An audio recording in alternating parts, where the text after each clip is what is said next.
시골에서 살던 두 사람이 도시에 가서 많이 성공했습니다. 그리고 돈을 많이 벌고 금이환양을 하는 중입니다. 두 명이 동시에 금이환양을 하려고 시골 고향집에 내려오는데 고향 어귀에 어떤 심상치 않은 노인이 징을 하나 들고 있는 겁니다. 그러면서 묻습니다. 당신들 참 성공해 고향 내려오는데 안 됐네.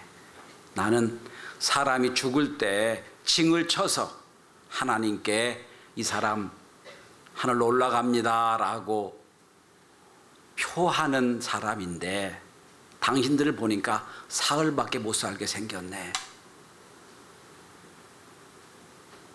내가 사흘 뒤에 너희들 앞에 나타나 징을 치게 되면 예외 없이 다 이 땅에서 죽게 될 거네. 그 말을 들은 이 두 사람이 청천벽력 같은 소리를 듣고 다들 정신을 잃었습니다. 겨우겨우 이제 돈을 벌어서 성공해서 고향으로 내려오는데 이게 웬일인가 혼비백산해서, 그러나 어쨌든 둘은 헤어져서 자기 집으로 돌아갑니다. 한 사람이 집에 돌아가 생각을 하니 기가 막힙니다. 엄청난 돈을 벌어왔는데 이거 쓰지도 못하고 죽게 생겼어요. 너무 안타깝습니다. 그래서 가지고 온 돈을 절반을 불태워버렸습니다. 그리고 남은 돈을 가지고 열심히 술을 사흘 내내 자지도 않고 먹고 인생을 한탄하며 있었습니다. 사흘이 지난 뒤에 징을 치는 노인과 징을 땡 치니까 그저 그대로 그는 이 세상 사람이 아니었습니다. 또 한 사람이 돈을 많이 벌어서 고향으로 왔는데 기가 막힙니다. 그 다음에 생각합니다. 내가 이렇게 사흘밖에 못 사는데 내가 그동안에 내가 이렇게 잘 되고 성공할기까지 우리 고향 사람들이 많이 날 위해 도와줬고 어릴 때 가르쳐줬고 돌봐줘서 이렇게 내가 복을 받고 이렇게 부자가 됐는데 내가 죽기 전에 이 고향에게 뭔가 의미를 해야 되겠다 싶어서 어른들을 불러서 내가 돈을 많이 벌었는데 고향에 와보니 학교가 많이 낡았습니다. 제가 학교를 짓겠습니다. 다리도 놓겠습니다.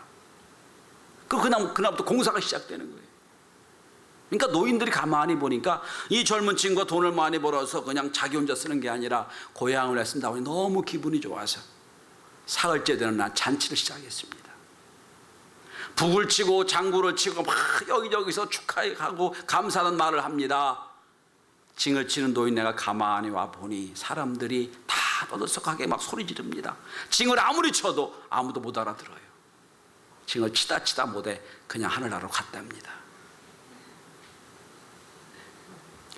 은혜를 알고 은혜를 누리는 사람은 죽음도 넘어간다는 이야기입니다. 철학자 장폴 사르트르라는 사람은 인생은 B와 D 사이에 있다고 했습니다. B는 birth, 탄생이요. D는 death입니다. 인생은 탄생과 죽음 사이에 있다. 맞지요? 그러면 알파벳 B와 D 사이는 C가 남지요. 사르트르 말합니다. C는 초이스다. 선택이다. 인생은 결국 선택이다. 맞지요? 맞습니다. 어떻게 선택에 따라 인생이 달라질 수 있습니다. 근데 전 그 사르트르의 분석을 거부합니다. 인생은 역시 B와 D 사이에 있어요. 탄생과 죽음 사이에 있어요.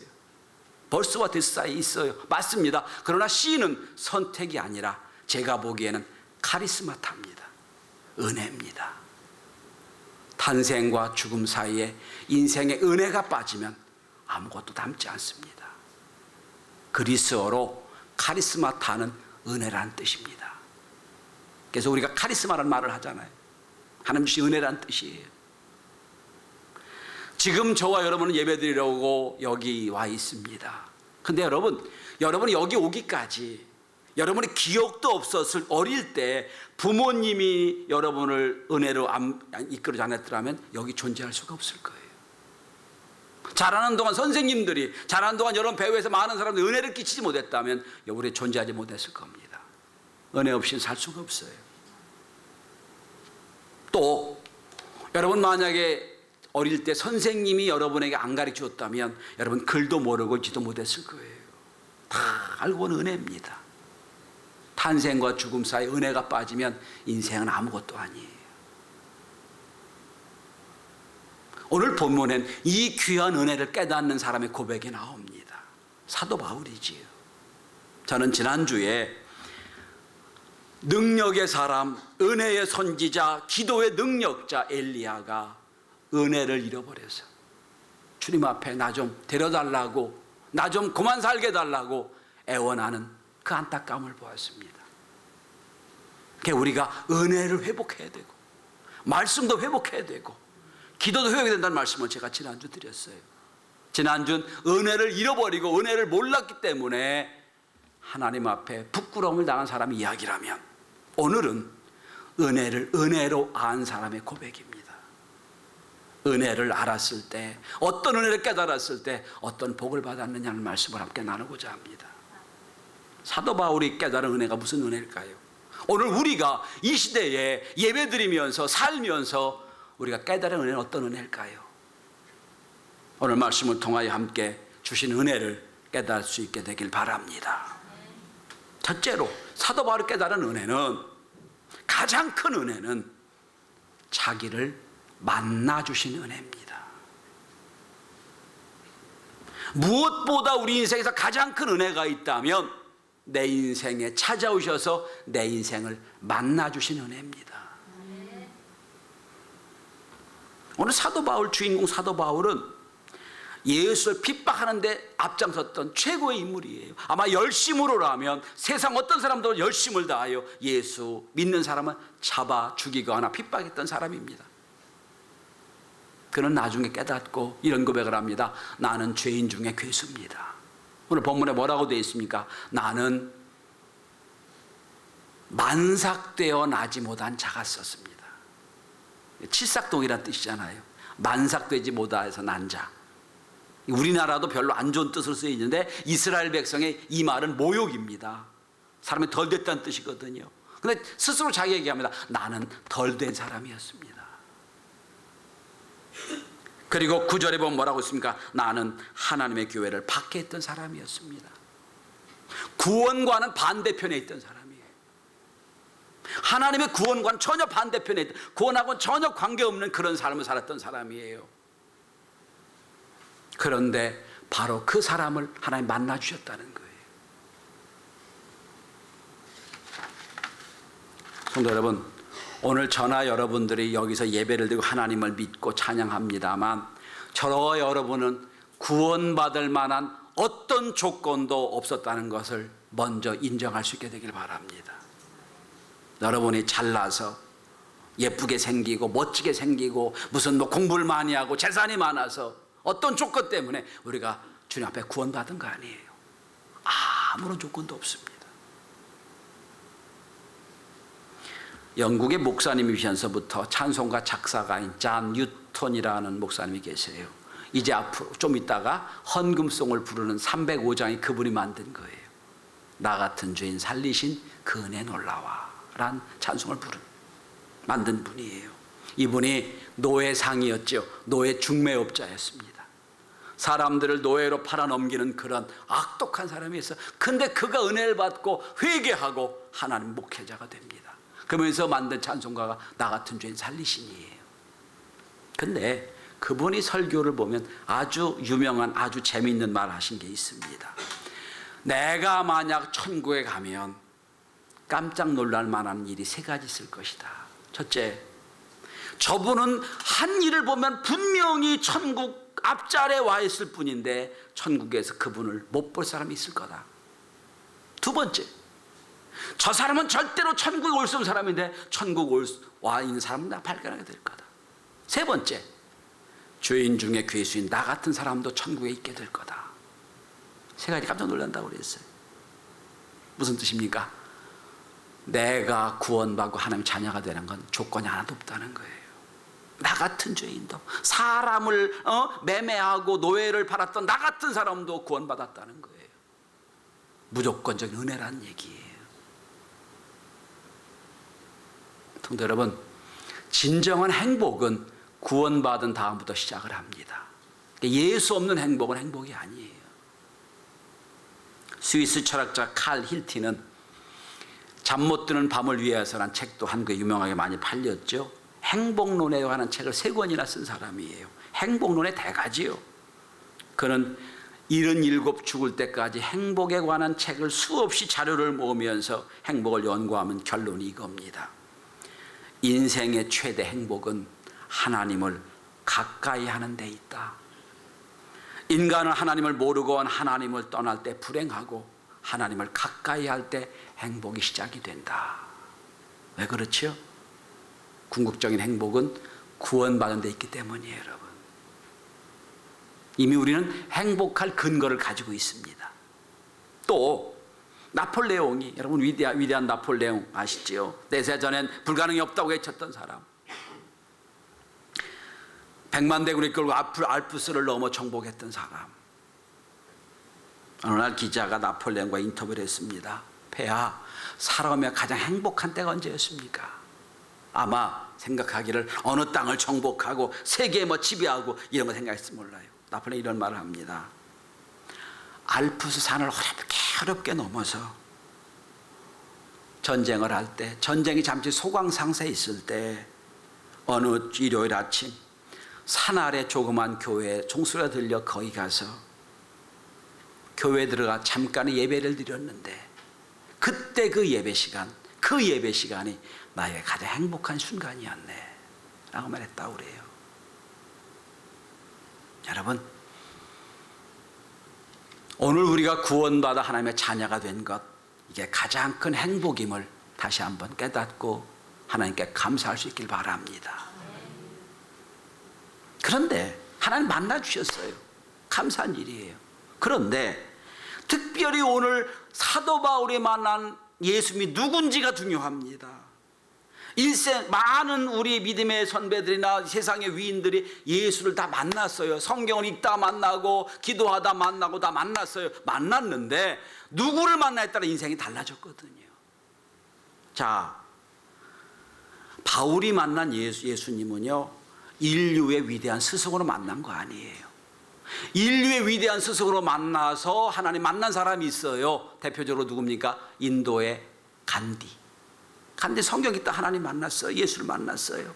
그리고 성 예수님이 산상수훈을 읽다가 은혜를 받았어요. 그리고 나온 게 뭡니까? 무저항 비폭력주의예요.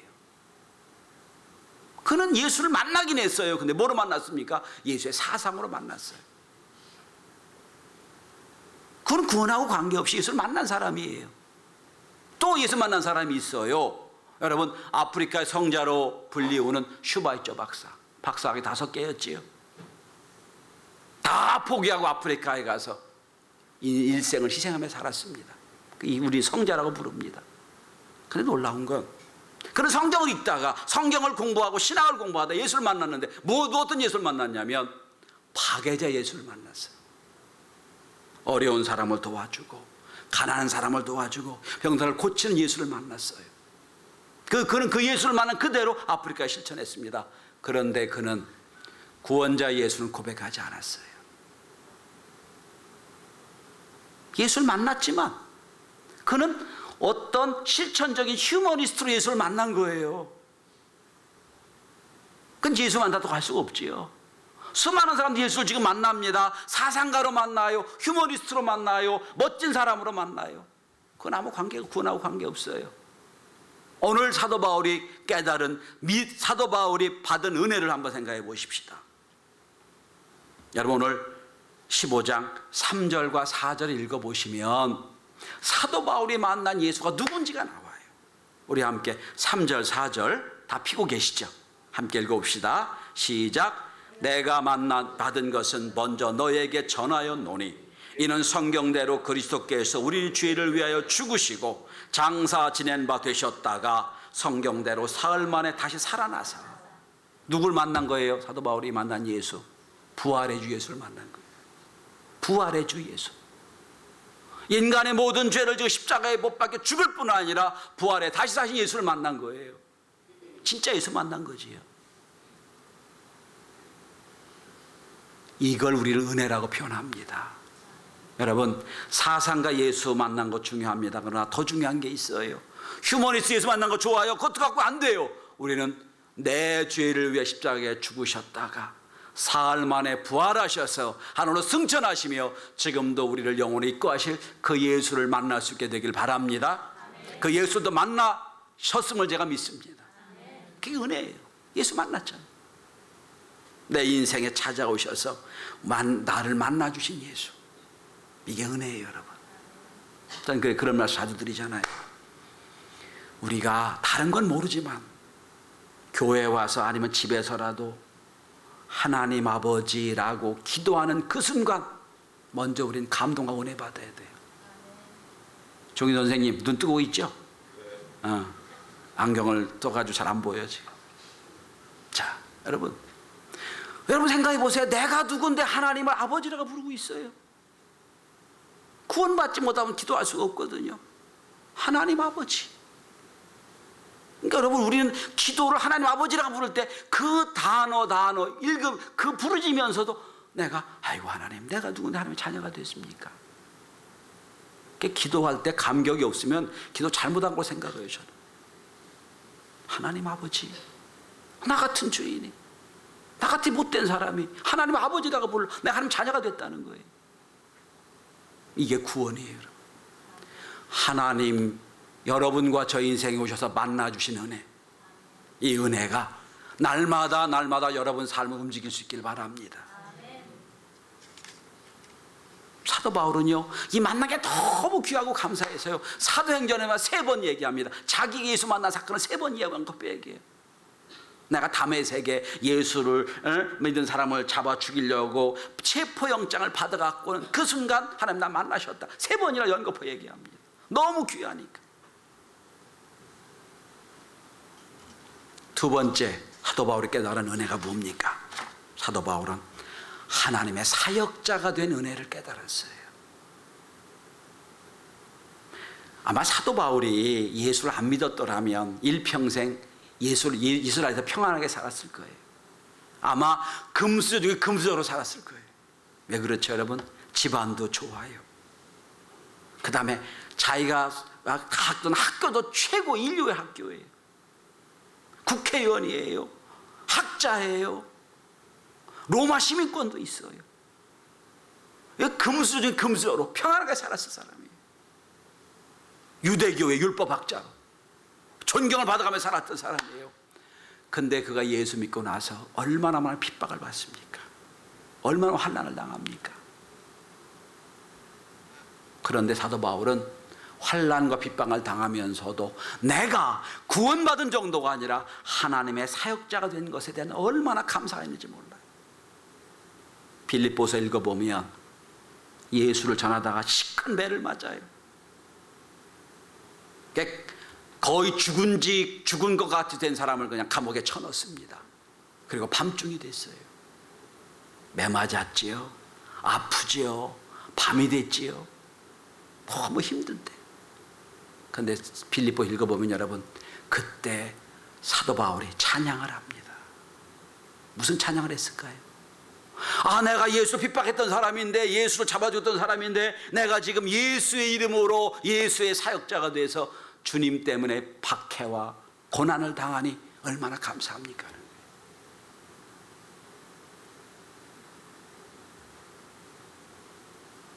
그는 일평생 이 은혜를 잊지 않습니다.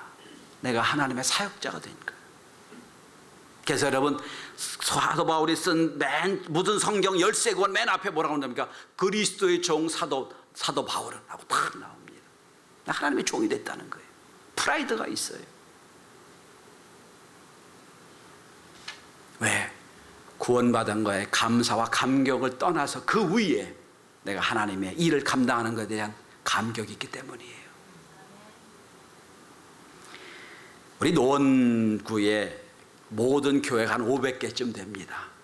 그 중에 한 150개 정도가 모여서 노원구 기독교연합회를 결성하고 지난주 우리 34번째 연합집회를 가졌어요. 그 중에 내년이면 은퇴하시는 목사님의 간증입니다. 이름을 대면 아시고 교회 이름을 대면 아실 목사님이에요. 그분이 심장이 안 좋아서 심장 관상 동맥을 2개를 교체하신 분이에요. 심장 수술하신 분이란 말이에요. 수술할 때 일입니다. 심장 관상 동맥 2개를 교체하려고 수술하고 이제 호흡기를 끼고 중환자실에 누워 있어요. 근데 이제 모든 그 호흡은 이제 인공호흡을 통해서 이제 호흡이 됩니다. 기도로 이제 호흡기를 끼고 있는 중입니다. 누워 있는데 이제 기도로 이제 호흡이 되니까, 인공호흡이 되니까 어떤 사람이 와서 얼굴을 툭 치더래요. 쳐서 이 얼굴이 딱 꺾였습니다. 그럼 이 기도가 꺾인 거예요. 꺾여가지고 숨이 안 쉬어지는 거예요. 호흡이 안 되는 거예요. 점점점 산소가 포화가 없어지니까 정신이 혼미하고 왔다 갔다 하는데, 그때 막 여기서 삐삐거릴 거 아닙니까? 기계들이 막 난리 났다고. 간호사가 아이고 선생님 삐삐거립니다 했더니 원래 저런 거야 그러고 가더래요. 그리고 저한테 그러더라고요. 목사님, 죽을 때 제일 마지막까지 남는 신경이 귀입니다. 그러니 절대로 환자 앞에서 나쁜 말 하지 마세요 그러더라고요. 그것도 깨달았어요. 죽은 게 거의 죽음에 가까이 온 거예요. 그때 한 5초 10초 정도 천국을 봤답니다. 이제 죽는가 보다 했더니 어떤 사람이 또 와서 얼굴을 툭 건드리더래요. 그러니까 또 호흡이 딱 기소가 딱 올라가가지고 숨을 쉬게 됐대요. 죽다 살아난 거지요. 천국 문턱까지 갔다 온 거예요. 그분이 깨우고 나서 그런 고백했다. 하나님, 이제부터 저희 인생을 열심히 주님에서 봉사하겠습니다. 헌신하겠습니다. 결단했대요. 근데 그 다음부터가 중요해요. 2년은 결단한 대로 갔대요. 날마다 감사하고 감격하고 기쁘게. 근데 10년쯤 지나니까 똑같이 또 돌아왔대요. 무슨 말씀이라고 하는 게 여러분, 주님의 사역을 감당할 때 처음 몇 년은 기쁘고 감사함으로 해요. 내가 덤으로 살았는데 이게 몇 년 더 가면은요 좀 루틴해져요. 목사님도 그런데, 죽음 가까이 갔던 분도 그런데 우리는 말할 것도 없겠지요. 저는 주의 일을 하면서 기쁨과 감격을 잃어버리고 해야 하니까 하는 분들을 보면서 마음이 많이 아픕니다. 저게 저렇게 할 분이 아닌데, 저렇게 할 일이 아닌데, 내가 주님을 위하여 나 같은 사람이 그게 큰 일이든 작은 일이든 어떤 일이든 간에 주의를 하는 게 얼마나 감격스러운 일인데 저렇게 할까? 막 속이 상할 때가 있어요. 전 신대원에서 강의를 하면서 지금 12년째 신대원 강의를 하는데 자주 이런 권면을 합니다. 신대원생들, 이번 학기도 40명인데 40명한테 그럽니다. 너희들 먹고 살려고 목회하려고 하지 말아라. 그건 하나님께 대한 모독이다. 그거 말고도 얼마든지 21세기는 충분히 먹고 살 수 있어. 구원받아야 되는 감사와 감격이 없으면 하지 말아라. 전 신학교를 막 가서 목회하지 말라고 막 얘기합니다. 여러분, 왜 그렇습니까? 하나님이 우리에게 지금 은혜를 허락하시고 사명을 주셔서 주의를 감당케 하시는데, 하나님의 가장 인류를 값주고도 살 수 없는 그 위대한 일에 내가 동참하고 주의를 하는데, 그 일을 하는데 마지못해 하는 걸 주님 보실 때 얼마나 마음이 아프시겠어요? 얼마나 마음이 안 좋으시겠네요. 제가 그래서 막 막아요. 여러분, 우리가 여러분 신앙생활하는 것, 여러분 그게 뭐 성가대든 교사든 뭐 식사당번이든 청소든 무슨 일을 하든지 간에 나 같은 사람이 주의를 하는구나. 구원받은 것도 감사할 일인데 나한테도 이만한 일을 맡기셨구나. 이 은혜를, 이 감격을 끝까지 가져갈 수 있길 바랍니다. 이 은혜 없으면 아무것도 아니에요. 우리나라 초기 선교사 중에 사무엘 마펫이라는 선교사가 계셨어요. 이분이 우리나라에는 마포 삼열 목사님으로 많이 더 알려지셨지요. 이분이 경신학교와 숭실대를 만드신 분이에요. 근데 이분이 재미있는 일화가 있습니다. 평양에 선교를 하다가 노방전도를 하고 다니는데 어떤 술 먹은 사람이 병을 하나 깨가지고요, 앞에 서는 목사의 턱을 긁어버렸어요. 이기풍 목사의 전기 읽어봐도 이기풍 목사가 2분 전도할 때 돌 던졌다는 얘기도 나와요. 그런 분입니다. 지금 같으면 수술하면, 그 성형수술하면 깨끗이 나갔겠지요. 지금도 이분 사진을 보면 인터넷 들어가 보십시오. 이 턱 여기가 찢어졌어요. 흉터가 있어요. 사진을 보면 지금도 있어요. 그런데 놀라운 건 이분이 미국에 가서 이제 선교하다가 미국에 가서 이제 모금 활동해서 이제 한국 교회를 짓고 그랬잖아요. 대학을 만들고. 근데 어떤 선교사보다 이분이 와서 보고를 하면 그만 많이 모이고 엄청난 선교 헌금이 들어왔대요. 왜냐? 저 얼굴 보려고 왔다는. 저 미개한 한국당, 이름도 한국당에 가서 저분이 저렇게 얼굴에 흉터 자국 있을 정도로 선교하니까 우리가 도와주자 했다는 거예요. 그래서 그 헌금 가지고 와서 만든 게 경신학교와 숭실대예요.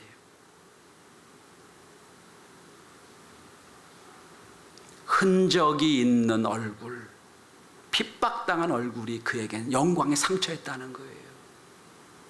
성도 여러분, 주님, 여러분의 인생의 인격에 주님을 믿기 때문에 당한 흔적과 상처가 얼마나 있습니까? 마포 삼육선 그게 영원토록 하나님께 자랑이 된 거예요. 오늘 사도 바울은 나 같은 사람이 하나님의 사도가 된 것에 얼마나 감격하고 있는지 몰라요. 이게 은혜입니다, 여러분. 여러분, 이 자리에 예배 드리는 것, 예배 위원들 모든 이들이 이 감격과 은혜가 항상 넘치게 될 수 있기를 주의 이름으로 축원합니다. 마지막 세 번째입니다. 인생에 만나주신 것도 은혜요. 거기다가 그를 하나님의 사역자 삼은 것도 은혜요. 네, 놀라운 은혜가 또 하나 있습니다. 사도 바울은 자기 인생을 가치 있게 만들어주신 은혜를 고백하고 있어요. 인생을 가치 있게 만드신 은혜. 자, 사실 여러분, 기독교 역사를 보면 카톨릭에서 로마 교황을 베드로를 로마 교황으로 세워서 베드로가 지금 로마 교황이지, 베드로가 아니고 사실은 사도 바울이 일대 교황이 돼. 맞아요. 신약 성경을 13권을 썼던 사람이잖아요. 곳곳에 사도 바울이 다 기독교를 만들어라고 과언이 아닌 그런 사람인데, 그런데 오늘 여러분, 그 사도 바울이 뭐라고 결정적인 은혜를 고백하고 있는지 10절을 주목해 보십시오. 10절 이렇게 나옵니다. 내가 다른 사도보다 더 많이 수고하였으나. 이런 말 하면 안 되잖아요. 이 사도 바울은 지금 자기를 괴수 중에 괴수라고 그랬고요, 자기를 핍박한 자라고 그랬어요. 나는 핍박이 때문에 사도로 될 수 없는 사람이라고 겸손을 얘기했거든요. 근데 이제 와서 뭐라고 합니까? 10절에 내가 다른 사도보다 더 많이 수고했다. 아주 교만한 듯한 얘기를 해요. 여러분, 구원받기 전에 사도 바울과 구원받은 뒤 사도 바울, 그리고 구원받은 뒤에 사역자로서 사도 바울이 전혀 달라요. 뭐가 다르냐? 이걸 보시면 됩니다. 여러분, 보통의 종교는 어떤 종교가 됐든지 다 겸손을 가리켜요. 자기를 비우라. 똑같습니다. 근데 불교는 나를 비우고 나를 비우고 나를 비우고 비워서 다 뭐로 만들어요? 공으로 만들어요. 이걸 해탈이라고 부릅니다. 다 완전히 비워서 아무것도 없는 상태. 이게 해탈이거든요. 최 집사님 저 좀 보세요. 자꾸 저를 보셔야 돼. 자, 그런데 기독교의 겸손은 그게 아니에요. 기독교의 겸손은 다 비워요. 나를 비우고 나를 비우고 나를 비웁니다. 그래서 남는 게 은혜가 남는 거예요. 이게 다른 거예요, 여러분. 나를 비웠어요. 다도 배웠어요, 여러분. 나는 죄수 중에 죄수고, 나는 한 핍박자고, 나는 하나님의 자녀가 될 수 없는 사람인데 다 비웠어요. 비우고 남는 게 뭔지 아세요? 그런데 그 비우고 나서 은혜의 눈으로 나를 보니 내가 사실은 다른 사람보다 더 많이 수고했다는 거예요. 더 수고했다. 자랑하려고 수고했다는 게 아니에요. 그런데 가만히 나를 보니 앞과 뒤에 은혜가 있었다는 거예요. 10절 다시 한번 주목해 보세요. 뭐라고 되어 있습니까, 여러분? 자, 내게 주신 은혜가 헛되지 아니하여 내가 모든 사도보다 더 많이 수고하였으나 내가 한 것이 아니요 오직 나와 함께 하신 하나님의 은혜로라. 내가 큰 일을 했어요. 다른 사람보다 많은 일을 했어요. 그런데 그 일을 하게 한 것도, 그 일을 마무리한 것도 하나님의 은혜라는 거예요. 빌립보서 3장에서 이걸 이렇게 고백합니다. 3장 8절에 보면 내가 그를 위하여 모든 것을 잃어버리고 배설물로 여김은 그리스도를 얻고 그 안에서 발견되려 함이니. 나의 가치를 다시 발견했다는 뜻이에요. 아, 내가 참 소중한 존재구나. 내가 하나님의 은혜를 참 많이 받아서 많은 일을 했구나.